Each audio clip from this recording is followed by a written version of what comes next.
Bonjour, bonsoir à tous, vous qui regardez les vidéos, que ce soit le jour ou la nuit, ici DVD Pro Catch slash Mister Review. Et comme promis, maintenant, on va s'attaquer du côté de la WWE, comme promis, vu comment je me suis attaqué du côté de la EW pour Dynasty, qui s'est déroulé à Philadelphie, puis du côté de la TNA avec Unbreakable, et maintenant de la WWE, mais surtout du côté d'NXT.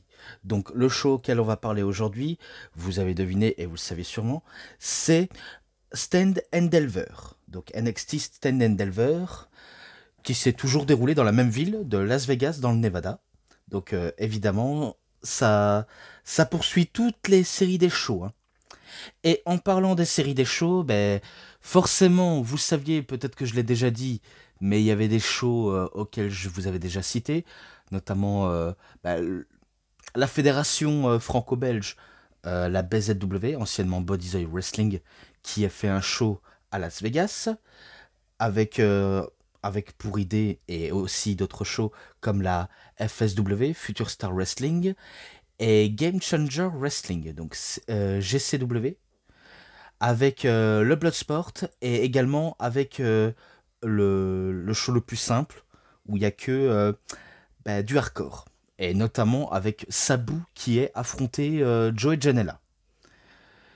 Mais également, j'avais complètement oublié, la Progress Wrestling a évidemment fait un show à Las Vegas auquel je ne savais pas du tout et auquel il y a un certain Mike DiVecchio, notre catcheur belge à nous tous. Donc oui, en tant que belge, c'est un honneur de voir notre Mikey national arriver dans le sol américain et d'impressionner les gens et d'impressionner nous en tant que spectateurs. Donc c'est vraiment magnifique, pour être honnête. Bon, est-ce qu'il y a d'autres shows à part ça? Je ne sais pas, mais on va s'attaquer justement à l'essentiel du côté de NXT. Alors, tout ce que je sais à propos d'NXT, est-ce que c'est un bon show ou pas? Je n'ai pas mon avis là-dessus. C'est rare quand NXT me déçoit, très rarement, mais quand il y a du bon qualité, il y a de la bonne qualité. Mais pour tout vous dire, je n'ai pas trop d'avis là-dessus, si ce n'est que moi je regarde avec un œil plus attentif, quoi. Et ce show-là, sachez avant tout, ça s'est déroulé un peu plus tôt que prévu, je crois. Je crois, je dis pas de conneries, vu comment je l'ai regardé en direct sur Netflix, et que, euh, et que tout simplement, ça s'est terminé dans le temps des 22 heures, je crois, ou non, 21 heures et quelques. Mais bon, c'est pas grave. C'est pas grave. Tout ce que je sais, voilà, je vous le dis tout simplement. Également le Hall of Fame, j'avais complètement oublié, il y avait exactement le Hall of Fame, mais ça on va y revenir du côté de WrestleMania, et auquel il y aura des choses à dire évidemment. Mais bon. Dans le pré-show, il y avait pas mal de pubs, de, de parlotte, etc. Mais bon, je vais pas trop m'y attarder dessus, vu comment il y a un match dans le pré-show, évidemment. Et c'est un match à élimination de 4 équipes. Donc c'est un match à 8 femmes, quoi. Oui, parce que c'est les femmes qui commencent en débutant le pré-show. Et c'est pour être la prétendante numéro 1 pour les titres féminins par équipe de la WWE. Pourquoi pas faire revivre les titres par équipe d'NXT féminin? Mais bon, je suppose que c'est trop peu demandé, quoi. Et parfois, si vous entendez un petit son qui bip, sachez que c'est mon micro qui fait ça parce que il est assez nouveau et je ne sais pas si c'est normal ou pas, mais parfois j'entends ce petit bip quand je regarde mes vidéos. Donc, mes sincères excuses si vous entendez ce petit son qui frise.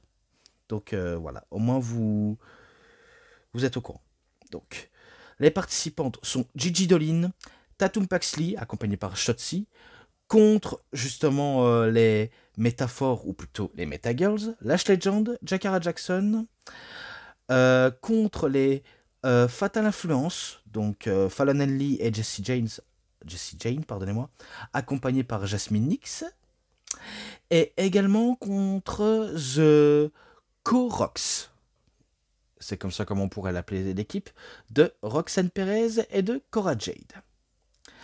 Dans ce match-là, sachez avant toute chose, il est très très court.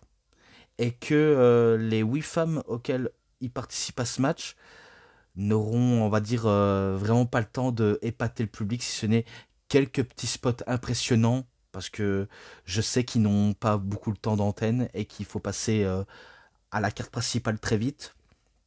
Donc du coup, ils ont voulu faire un peu vite.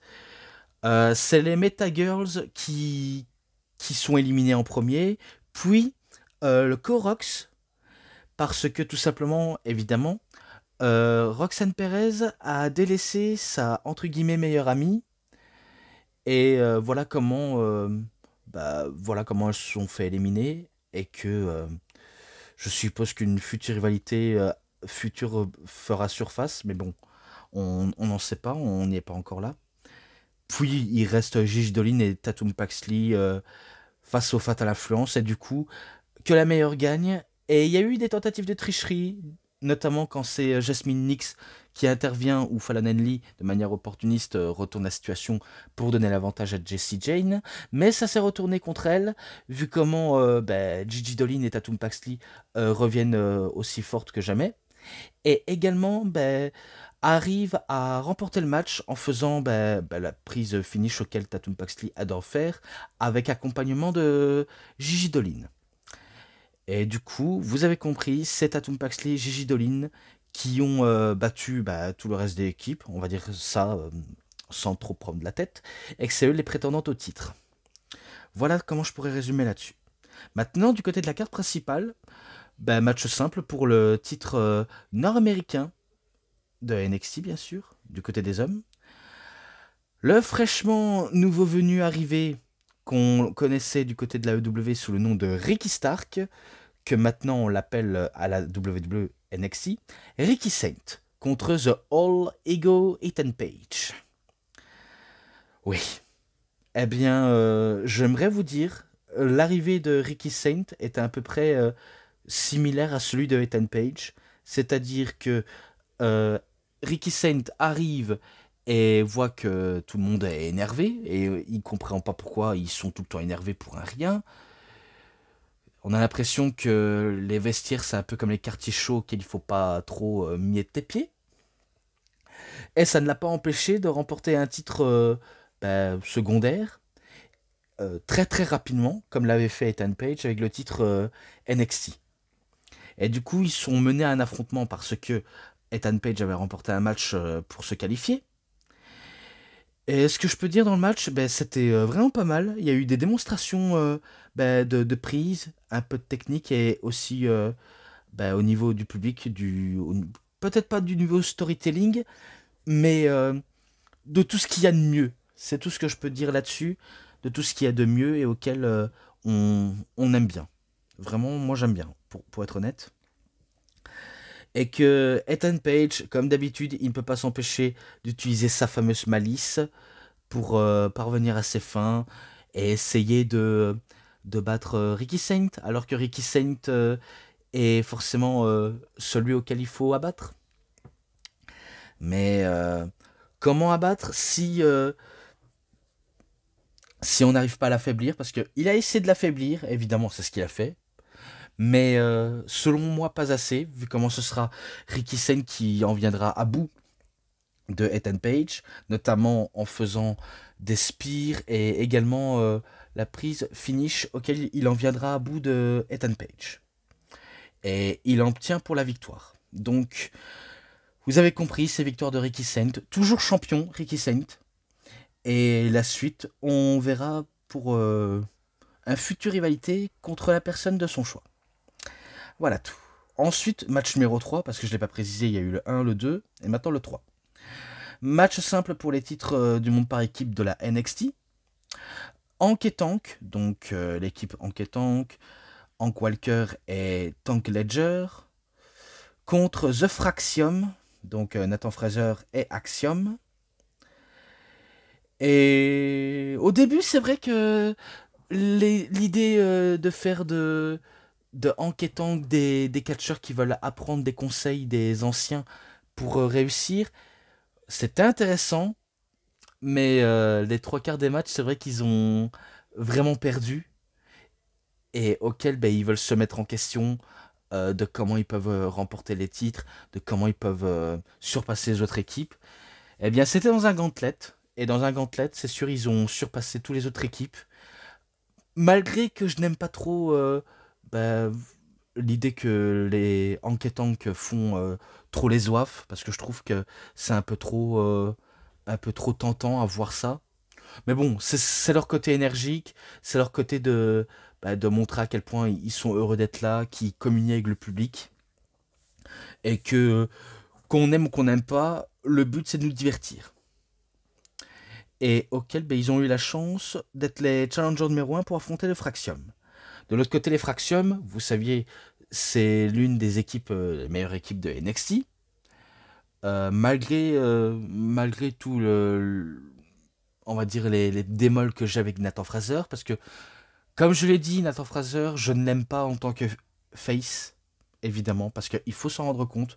Je n'aime pas du tout Nathan Fraser en tant que face. Je trouve que qu'il est assez arrogant. En heel, ce serait mieux, mais il peut pas être aussi arrogant en étant face, parce que ça fait un peu une position de twinner, auquel il faut savoir le maîtriser, le style twinner.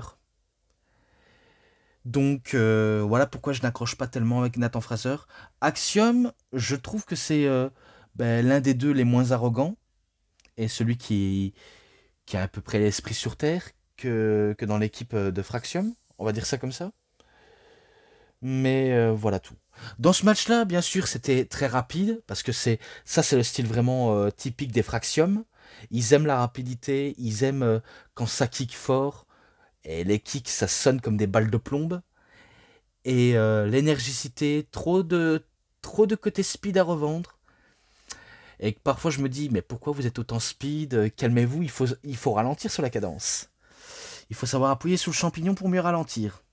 Alors que du côté de Hank et Tank, eux, c'est plus la puissance brute. Et elles travaillent à deux de gros mastodons, si vous voulez mon avis. Il y aura une divine surprise. Ce sera les challengers qui vont surpasser les champions en titre. Avec toute la force du désespoir et l'appui du public, et auquel ça va permettre justement à Hank et Tank d'enchaîner pour la prise finale, et qui vont, je crois que c'est on va dire un genre de portée en position de running power slam, et un genre de coup de bélier, donc c'est un power slam coup de bélier, et auquel ce sera Hank et Tank qui remportent les titres, et qu'ils en viennent à bout des champions. Donc vous avez compris, c'est victoire de Hank et Tank. À la fin, on a signe de respect des deux équipes, donc ça c'est assez magnifique. Je l'ai peut-être pas parlé, mais il y avait aussi un segment avec Lexis King qui discutait avec un magicien. Je crois qu'il s'appelle Payne, je crois. Le vieux monsieur qui s'appelle Payne, et que c'est un magicien. Donc en gros, il fait une démonstration de magie avec la coupe héritage. Et que pour Lexis King, ben, on dirait qu'il adore de se la couler douce, hein, pour pas avoir de match présent sur la carte, que ce soit du côté weekly ou d'un pay-per-view PLE. Donc il aime bien se la couler douce, et pourtant il sera un petit peu sur les nerfs quand il aura vu sa coupe disparaître par un magicien. Donc il la cherche après depuis des lustres, mais bon, ça je passe. Match numéro 4, c'est un match de l'échelle pour le titre nord-américain féminin qui était rendu vacante. Oui, en parlant de ça, évidemment. Je sais que Pierre-Paul, quand il avait dit qu'il était content que le titre était vacant, et ça permet aux autres d'avoir une mise en avant. Et pour toute honnêteté, c'est vrai que j'avais dit des choses auxquelles je devais dire. Mais d'un autre côté, je veux pas le dire méchamment. Je trouve que quelque part, ouais, il a un tout petit peu raison. Mais un détail, il faut reconnaître que euh, de, de servir d'excuse comme quoi il faut mettre les gens en avant parce qu'il y en a qui le méritent plus que Stéphanie Vaquer. Moi, comme je l'ai dit, j'ai un avis différent. Même si Stéphanie Vaquer aurait tous les titres de la compagnie WWE, qu'elle aurait le titre nord-américaine, le titre suprême de NXT, ou qui sait s'il y a un espoir de faire revivre le titre par équipe féminin d'NXT, pour moi, ça aurait été la meuf à abattre dans NXT. Vu comment elle avait prouvé au Japon et au Mexique, et un peu aux États-Unis, eh bien pourquoi elle prouve pas à la WWE, dans le sol américain, je ne sais pas moi non plus. Mais bon, maintenant, sachez avant tout que même s'ils ont fait la décision stupide, je peux reconnaître, je peux changer certains aspects, et que là, ben, on va dire, allez, why not? Testons à quoi ça peut servir. Je suis sûr que dans le match d'échelle, il va y avoir forcément des dingueries. Et je ne m'étais pas trompé. Et j'espère que vous avez peut-être vu en direct, ou plutôt que vous êtes en train de regarder n'importe quel moyen, soit sur YouTube, soit sur quelques sites qui peut être légal et gratuit. Mais bon, ça dépend de vous. Vous l'avez sûrement kiffé. Pourtant, très peu d'histoire. Hein. Vraiment très peu d'histoire. D'ailleurs, la moitié dans le match, il y a très très peu d'histoire, mais de très bons matchs. Ça, c'est tout ce que je peux vous dire. Alors, les participantes sont Sol Ruka contre Izzy Dame, enfin Izzy Dame quoi, contre Kelani Jordan, contre Lola Vice, contre Taylor Hale et contre Zarya. Et auquel on a eu des spots un petit peu impressionnants avec des échelles et des personnes qui se crêpent le chignon pour avoir le titre. Et peu importe lequel des prétendantes obtiendra le titre, ça aurait été forcément la plus méritante. Encore chance qu'il faut être champion, mais la plupart des choses ne fait pas tout. Je m'égare un petit peu du sujet, même si j'essaie de dire plus cohérent, mais parfois il m'arrive de me perdre. Des tas de spots, des tas de spots. Je peux résumer que des spots. Et auxquels je sais que Sol Ruka, auquel vous ignorez tous et auquel j'avais vu dans le pré-show, il y avait un sondage des catcheuses préférées pour remporter le titre nord-américaine. Et c'était Sol Ruka qui était la favorite dans ce sondage. Et du coup, je me dis, si le sondage nous révèle que c'est la favorite, attendons voir le match. Vu comment les personnes auxquelles sont impliquées, il y en a qui sont capables de nous surprendre et nous étonner. On peut dire steal the show, voler le show. Parce que il y a quelques catcheuses qui font l'affaire, notamment Zarya, Kelani Jordan, qui a déjà été championne, mais elle veut la redevenir, vu comment elle est vénère quand elle n'a pas son titre. Izzy Dame, qui a tout approuvé pour montrer à quel point à ses détracteurs qu'elle peut être excellente, elle peut être grande de ce milieu. Mais pour ça, il faut le prouver. Sans l'aide de The Culling, donc la faction de Sean Spears, parce que, il faut le dire, il y a toujours un membre dans une faction qui sont jamais, on va dire, en retrait de toutes les histoires personnelles. Et ça, bien sûr, ça crée soit un problème, soit le côté auquel on n'aime pas. Ou dans les, peut-être que c'est le même sujet, mais bon. Sol Ruka, elle était impressionnante dans le match. Parce que je me rappelle que lorsqu'elle était tout seule face à Zarya, au début, quand ils étaient en haut de l'échelle, euh, soit elles allaient se frapper dessus, mais après, il y avait un moment auquel ça s'est... je sais pas comment vous dire arrêter comme ça. J'ai même cru qu'à un moment donné, ils allaient se rouler une pelle. Mais bon. Mais non, ça c'est encore mon côté un peu un peu différent, un peu un peu coquinou. Mais forcément, c'est ce qui ne s'est pas passé. Il y a eu des tas de coups et il y a même Sol Ruka qui arrive à faire un genre de poirier pour donner un coup de pied à Zarya, a essayé de remporter le titre, mais elle voit qu'il y a les autres catcheuses qui arrivent. Elle fait sa Soul Stretch, je crois que c'est ça. C'est un genre de cutter en forme de flip avant. Et puis elle retente sur les deux autres sa double Soul Stretch. Et là, elle sait très bien qu'elle est toute seule. Elle va gravir les échelons et remporter le titre. Donc vous avez compris, c'est victoire de Sol Ruka, auquel elle remporte le match et le titre et les faveurs du public. Et j'espère qu'on a été conquis parce que j'ai plutôt très bien aimé. là je peux vous le dire, j'ai bien aimé. Et pourtant, on est loin d'avoir fini. Ensuite, match par équipe à 6 personnes. Donc, The Dark State contre The D'Angelo Family. Alors, comment vous dire?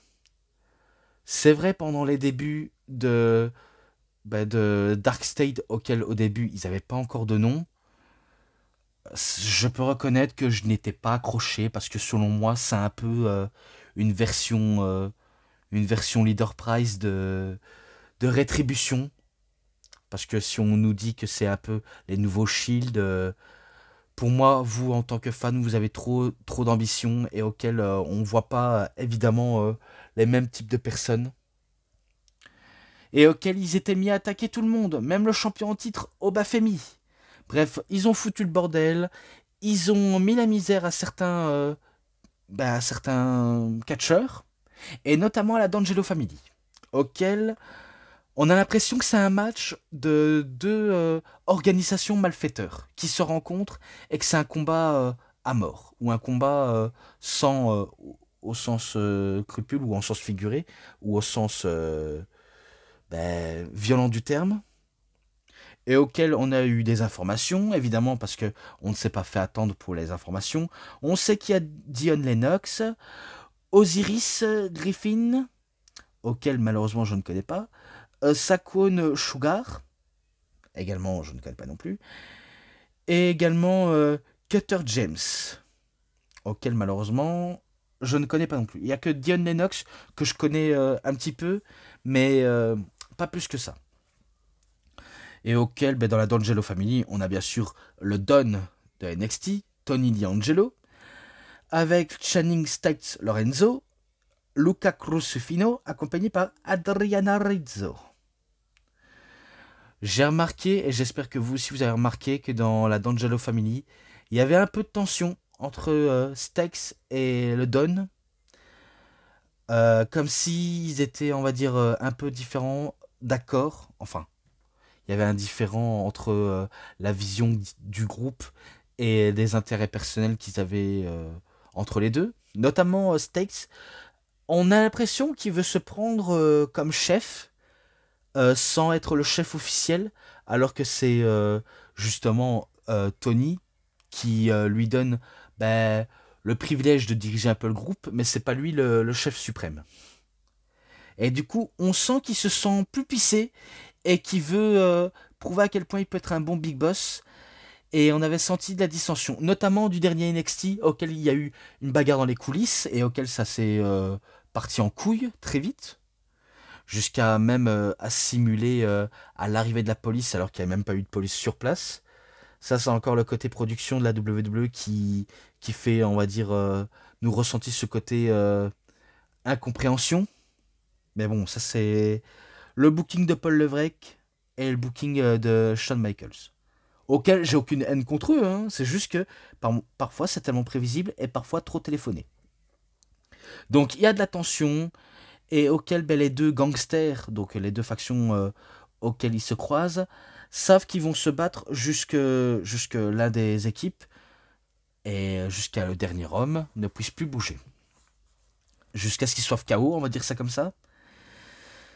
Ça c'est parti tellement en couille, d'un match simple en plus, parce qu'il n'y a pas de stipulation derrière. Je vais couper un petit peu et après on reprend. Merci. Je poursuis au match.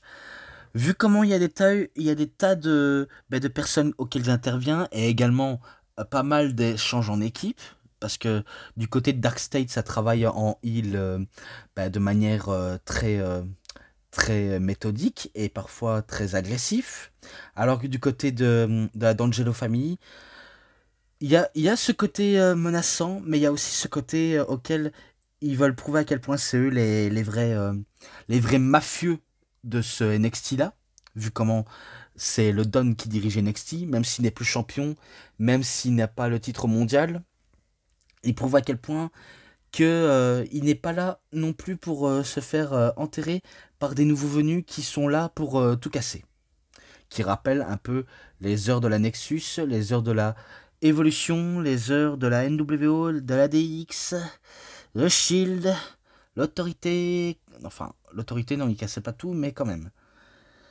Donc, même Rétribution, mais bon, Rétribution, c'est un échec. Et là, on voit un produit dérivé de Rétribution. Est-ce qu'il y a moyen de faire du bon avec eux ou faire de la merde? Ça, je l'ai déjà dit parfois, on sait jamais auquel ça pourrait être un échec, même si on est d'accord ou pas. Mais il faut essayer de voir le côté des choses. Ça peut arriver qu'un échec peut arriver dans une entreprise comme celle-ci. Je pense que je vais passer directement au climax, hein, parce que j'ai pas envie de trop vous endormir avec ça, avec tout ce que je dis. Il y a eu des moments auxquels il y a eu Tony D'Angelo et Channing Lorenzo qui sont de face à face, et auquel il y a le côté accolade, et au côté auquel ils veulent montrer à quel point ils veulent sauver leur partenaire, et que ça se défend mutuellement, surtout Don qui défendait son protégé, notamment après s'occuper de l'un des membres de Dark State. Eh bien, il y a ce fameux accolade, donc le câlin, et après, on connaît la suite. Il y a Tony D'Angelo qui se retourne comme si il s'attendait à ce que Lorenzo, donc Channing Lorenzo, le poignarde dans le dos. Et notamment avec le pied de biche, parce qu'il avait le pied de biche dans la main. Donc soit il frappe le Don avec le pied de biche, ou justement, il refuse.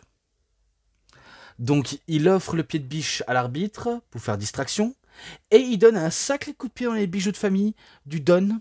Donc il a montré qu'il pouvait trahir son supérieur, et auquel il se casse. Non seulement il trahit la D'Angelo Family, mais il trahit le Don, tout en disant qu'il vaut mieux que lui en tant que chef que le Don, et il le laisse seul à son triste sort face au Dark State, auquel il n'y a plus personne pour défendre la D'Angelo Family, et que c'est Dark State qui font un balancier powerbomb et qui font le pin pour la victoire. Donc vous avez compris, c'est victoire du Dark State pour leur premier match à Standard Delver. Surtout, oui, parce que non seulement c'est leur premier match en pay-per-view Premium Live Event, parce que dans le show weekly, il y a eu 1 ou 2 matchs, j'en suis peut-être pas sûr, mais je crois que c'est ça. Mais c'est un peu, on va dire, leur premier événement auquel ils gagnent un match. Et espérons peut-être que ça peut fonctionner, parce que si ça ne fonctionne pas, peut-être que j'aurai raison depuis le début, ce sera un peu comme Rétribution, un échec. Mais bon, on n'en est pas encore ici, on verra par la suite. Plus que de matchs après, c'est terminé. Donc voilà tout, on y revient.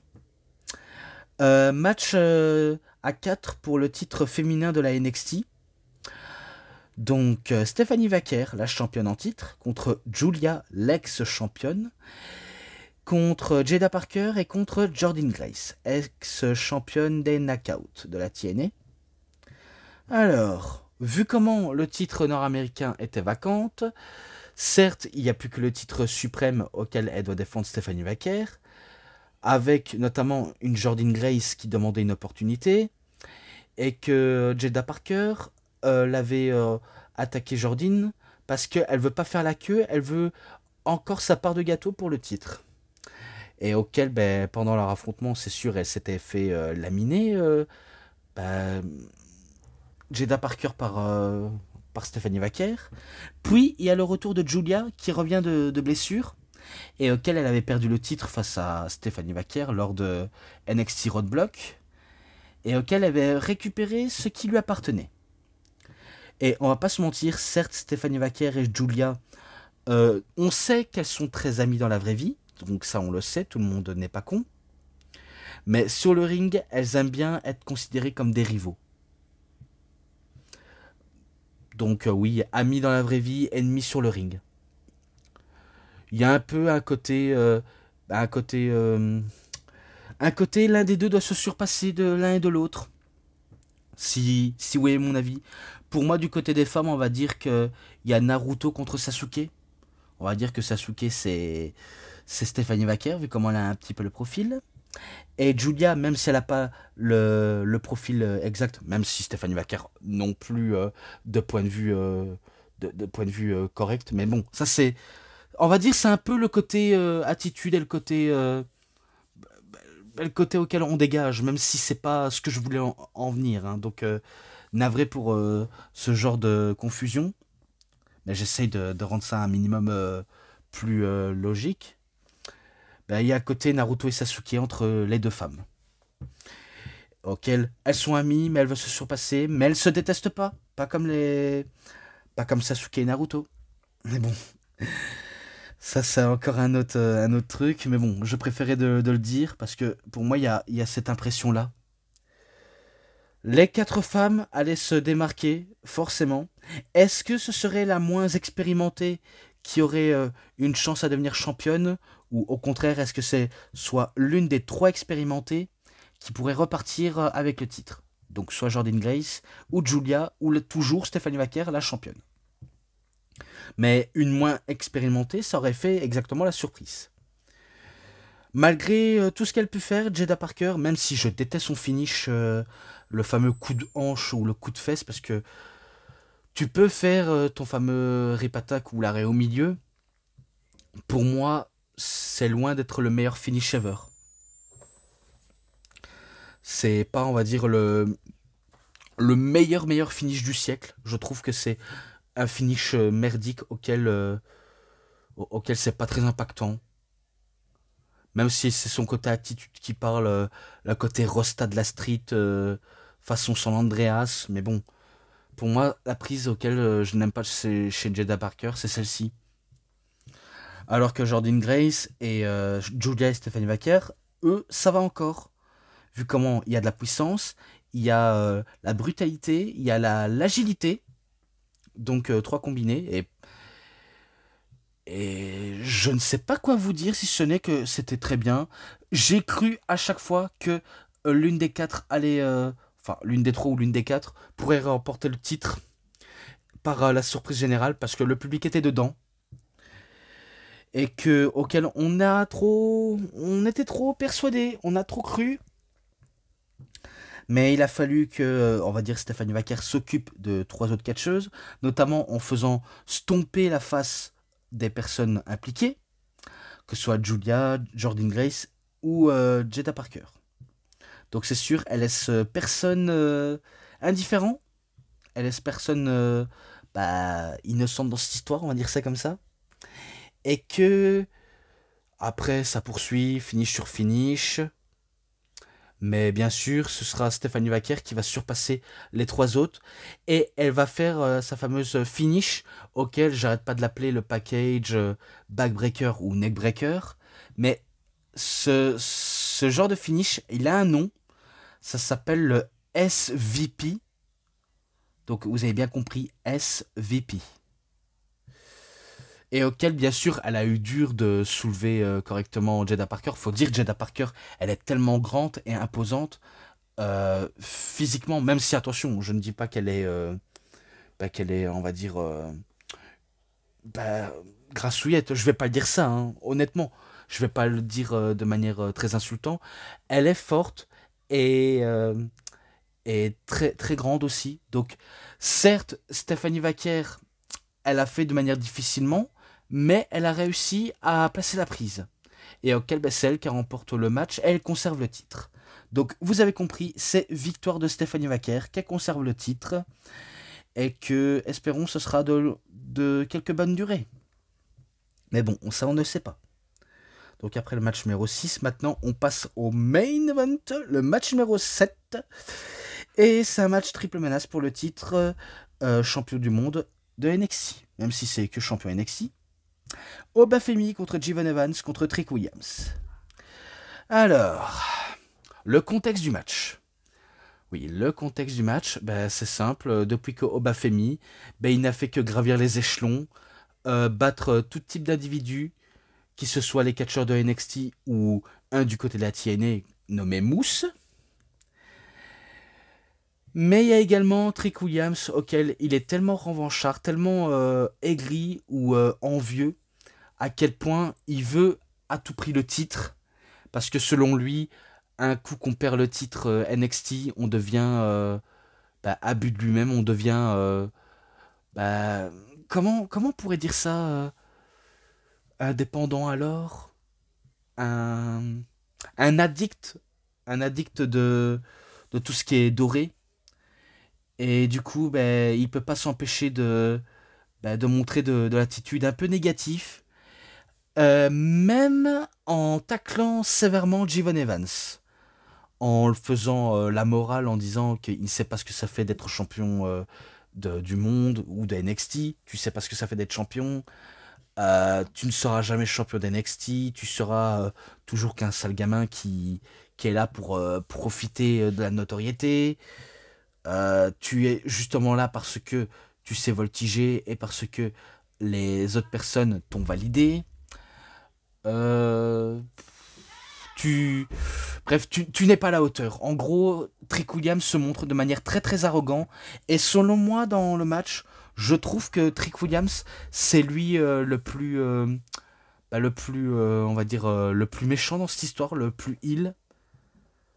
Même si Obafemi, je pense qu'il est heal également. Mais vous voyez ce que je veux dire? Certes, il a perdu le titre, mais il peut pas s'empêcher d'être agressif à tel point qu'il montre de l'attitude hostile et que même si sa hype diminuait quand il était champion et auquel on commence de moins en moins à chanter Whoop That Trick, certes, on peut chanter Whoop That Trick, même s'il y a quelques personnes qui chantent Whoop That Trick, mais forcément, je vais pas vous mentir, je trouve que depuis qu'il y a cette attitude-là, il y a parfois les personnes auxquelles ils sont pas censés d'encourager Trick Williams. Suite à son côté arrogant et côté ah je veux le titre ici et maintenant, je ne veux pas attendre Sandy Delver, moi je veux tout de suite. Alors que Obafemi c'est quand même un colosse nigérian auquel il laisse personne le marcher dessus, il laisse vraiment personne auquel on peut le dominer, car c'est lui le dominateur. Alors que Jivon Evans, lui, c'est sûrement quelqu'un d'un underdog. Certes, il est pas très taillé,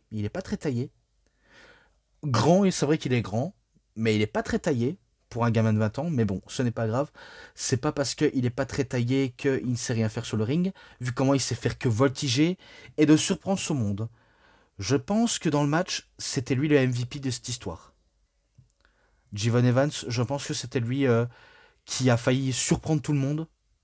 Parce que de faire prouver tort à Tricky Willy qu'il il a sa place dans le main event et qu'il peut arriver, si jamais il arrive à devenir champion NXT, quitte à donner du fil à retordre à Obafemi et à titiller les nerfs de Trick Williams, alors qu'à la base, les deux, ils étaient censés être amis.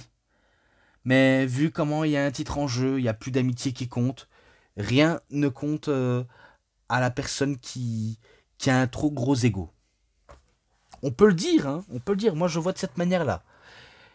Et pour le match en question, il y a eu de la brutalité, notamment de Obafemi, le côté sournois imprévisible de Trick Williams, et le côté agilité et athlétique de Jivon Evans. Enfin, j'ai dit Trick Williams et Jivon Evans. Je ne sais plus qui des deux j'ai dit, mais vous avez compris. Vous avez compris. Est-ce que c'est de Young OG qui pourrait créer la surprise? Il était à ça, vraiment à ça de l'emporter, mais sans succès. Il y a eu des tentatives d'intervention, notamment de Trick Williams ou d'Obafemi, ou encore l'arbitre qui se fait traîner à l'extérieur par Trick Williams. Et du coup, ça part un petit peu dans tous les sens. Mais qui peut remporter le match? J'en ai aucune idée, vu comment tout part à la va-vite. Et par la suite, euh, c'est le champion on va dire, remonter d'une grade des échelons et de nous faire revenir à la réalité en détruisant Trick Williams, mais surtout en détruisant fatidiquement Jivon Evans. Donc, je sais qu'il va faire son fameux sit-down powerbomb. Tout d'abord, Trick Williams sur Jivon Evans, puis il fait sa setup powerbomb sur Javon Evans pour la victoire. Donc, forcément, Obafemi est imbattable, vu comment c'est un colosse, et auquel personne ne lui arrive à décrocher le titre. Et c'est lui qui clôture ce main event. Donc voilà tout. Auquel j'ai pas d'autre chose à dire si ce n'est que victoire de Obafemi. Et voilà comment ça conclut. Et pour moi, bien sûr, ça ne se conclut pas vu comment il y aura les WrestleMania à poursuivre. Auquel, bien sûr, je ferai l'intégralité avec impatience. Mais bon, vous avez compris. Je m'arrête ici. Voilà tout. Voilà, c'est tout pour cette vidéo de review. C'était DVD Pro Catch / Mister Review. J'espère que vous avez très bien aimé cette vidéo. Et si cette vidéo vous a vraiment bien plu, vous savez ce qu'il vous reste à faire. Likez la vidéo, commentez, partagez, abonnez-vous à ma chaîne et cliquez sur la petite cloche pour avoir plus des notifications et des prochaines vidéos. Et moi, comme d'habitude, je vous dis bonne journée, bonne soirée à tous. Au revoir tout le monde pour une prochaine vidéo. A plus à tous les fans de catch. Allez, bye bye tout le monde. Salut tout le monde.